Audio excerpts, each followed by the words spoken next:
Hey, can I ask you a personal question? What is the biggest battle you thought you would never survive?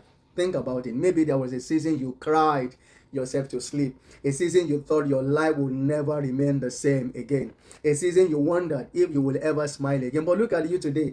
You are still standing, you are still breathing, you are still moving forward. You may not be where you want to be, but you are certainly not where you used to be. That alone should remind you of something powerful. The God who brought you through your last battle hasn't retired. One of the greatest gifts God has given you is memory. Not to remember your failures, but to remember his faithfulness and to remember his faithfulness always. David understood this part before he ever faced Goliath. Standing before a giant that terrified an entire nation, David did not begin by talking about Goliath. He began by remembering the God who delivered me from the lion and the God who delivered me from the bear will also deliver me from this uncircumcised Philistine. Notice what David did. He didn't allow his present challenge to erase his previous victories. He allowed his previous victories to strengthen him for his present challenge. And that is wisdom. God provided for the widow of Zarephath. Years later, he provided again for another widow through Elisha.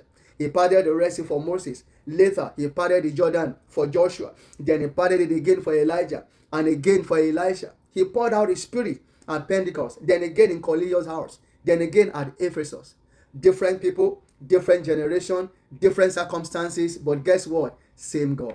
God's resume is filled with repeat performances. The greatest evidence of what God can do tomorrow is what he has already done yesterday. Your testimony is not just a story, it is evidence of God's consistency.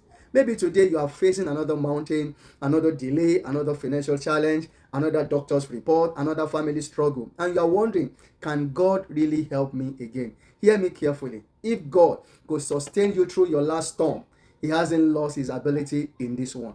The God who carried you then shall carry you now. So what should you do when fear begins to whisper? Keep a record of God's faithfulness. Celebrate answered prayer, not just new requests. Tell your testimony often. Let yesterday's victory strengthen today's faith. Every time you remember what God has done, your faith rises for what he's about to do. If God healed before, he still heals. If God made a way before, he still makes a way. If God provided before, he still provides. If God showed up for you before, he's still showing up. His methods may change, the timing may be different, the people may be different, but his character never changes. And that is why I can say with confidence, if he did it before, he will do it again. This is Wisdom Chronicles today, where wisdom means transformation, where we just don't talk about wisdom, but we transform the way we live it. And if this message bless you or encourage you, please like, share, and subscribe to my YouTube channel at Dipo Alebi for more life transforming wisdom. Happy New Year.